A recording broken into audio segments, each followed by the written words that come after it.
वर्तमान में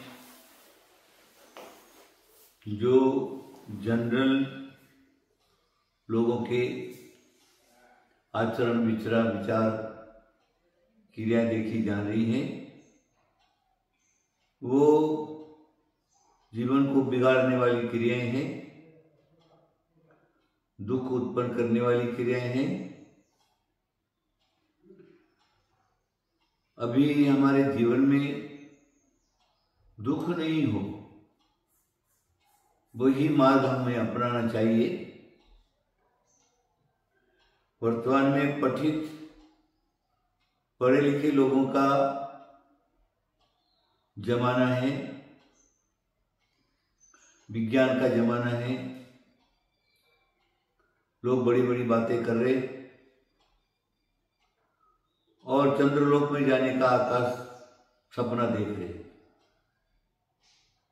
हमारा कहना है चंद्रलोक में जाओ, हमारा कोई विरोध नहीं, लेकिन पहले धरती पर चलना तो सीख जाओ। जो धरती पर चलना सीख गया वो कहीं पर भी जा सकता है, कहीं पर भी जा सकता है, ऊंचे से ऊंचे स्थान को प्राप्त कर सकता है। धरती पर सीखना चलना, वो जो अच्छे संस्कारित हुए हैं ऐसे लोग धरती पर अच्छी तरह से चलना सीखे हुए रहते हैं।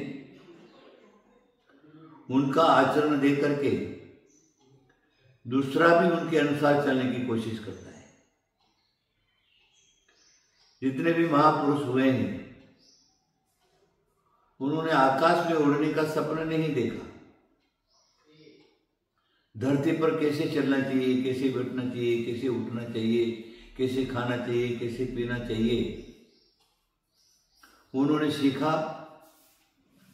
उनके माता पिता ने भी वही सिखाया। और जब गुरुजनों के आश्रम में गए तो वहां पर भी गुरुजनों ने उनको वही शिक्षा दी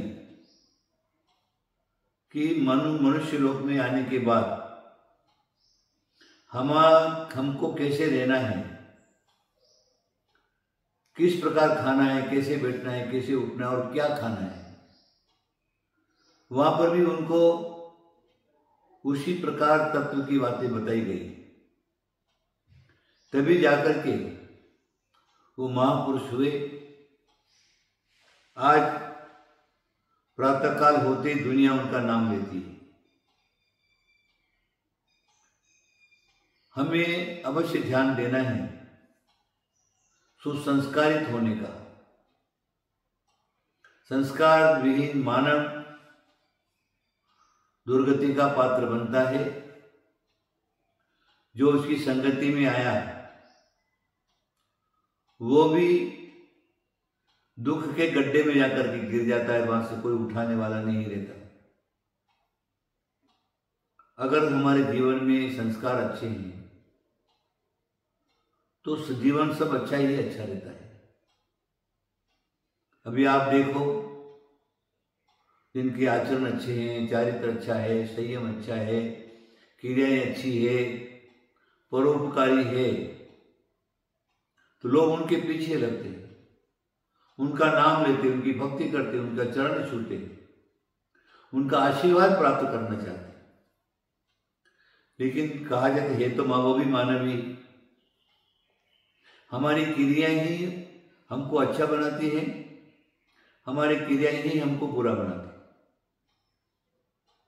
जहां पर आचरण की बात है, नीति शास्त्रों में, साधु संतों के उपदेश में, धर्म शास्त्रों में एक उदाहरण दे दिया है। एक बुढ़िया का एक इकलौता छोटा सा बच्चा स्कूल जाने लगा। अब थोड़ा सा दिन रहे तब उसकी एक आदत पड़ गई।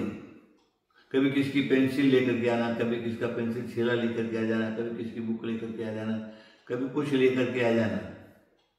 तो उसकी माँ ने उसको टोका नहीं, बेटा ये चोरी है, दूसरे की चीज है, इसको उठाना चोरी कहलाता है। ये अच्छी बात नहीं है। तो वो क्या समझा, ये सामान, दूसरे का सामान लेना बिना कहे ये श्रेष्ठ है, अच्छा है। धीरे धीरे उसकी आदत पड़ गई चोरी करने की। फिर वो घर के अंदर से भी सामान उठा करके ले जाने लगा, पैसे उठा करके ले जाने लगा, इस प्रकार का। थोड़ा बड़ा हो गया, वयस्क हो गया, गुंडा हो गया, बदमाश हो गया, चोर हो गया। अब कोई भी उसको रोक नहीं सकता। एक बड़ा डाका डाला, पकड़ा गया, राजा ने उसको जो है फांसी की सजा दे दी, सूली की सजा दे दी।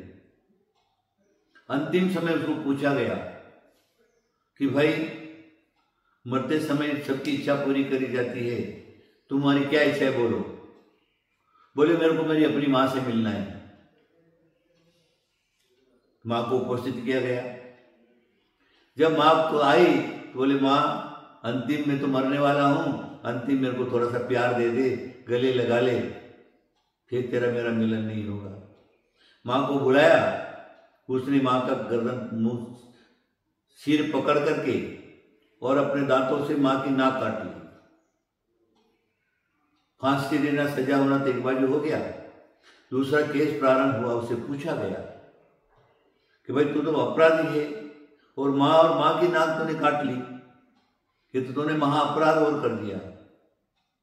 कारण क्या है, मां की नाक क्यों काटी? तब उसने कहा मैं जब छोटा था ना, जब छोटा मोटा सामान लेकर के आता था स्कूल से, तभी मेरे मुंह पर थप्पड़ मार करके और मुझको बताते थे चोरी करना बुरा है, इसलिए चोरी करना अच्छी बात नहीं है, कल से ये बात मत करना।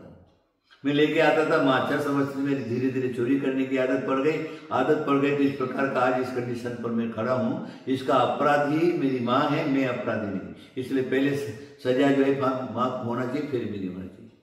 आप सब लोग समझ गए होंगे। दृष्टांत ये कथा है। आप भी अपने जीवन में अपने बच्चों को अच्छे संस्कार डालिए, तो आपके बच्चे चोर, गुंडे, बदमाश, डाकू आदि आदि जो है अनीति वाले, अन्याय वाले, दूसरों को सताने वाले, दूसरे का खून पीने वाले ऐसे नहीं बने। और उनके ऊपर अगर तुमने अच्छे संस्कार डाले तो आपकी पीढ़ी अच्छी होगी, आपका वंश परंपरा चलाएंगे, देश की सेवा करेंगे, गरीब की सेवा करेंगे, साधु संत बनेंगे और अपना जो क्या है नाम अमर करेंगे संसार के अंदर। आप सब समझ ले हो गए।